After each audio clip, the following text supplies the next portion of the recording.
Brad Williams, XL Prime. This is going to be a wrap on the tech section. So this is going to be review.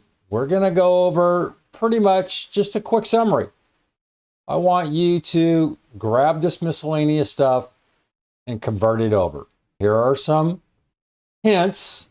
You know where the write-up is, but I want you to go in and mess around with this stuff. I want you to become experts on this tech stuff and concatenating. That's what's key here, is concatenating. Keep in mind that you're taking dates and decimals and numbers and time, and you're converting them over to text. The next tutorial section, we'll be able to extract all of this stuff and turn it over and back into a date.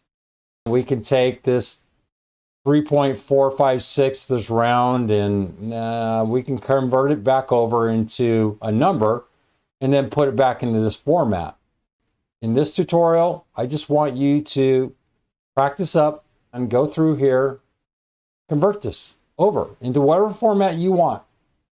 If it's European, if it's Australian, if it's some Asian format, then format it to whatever suits your needs. Brad Williams, XL Prime.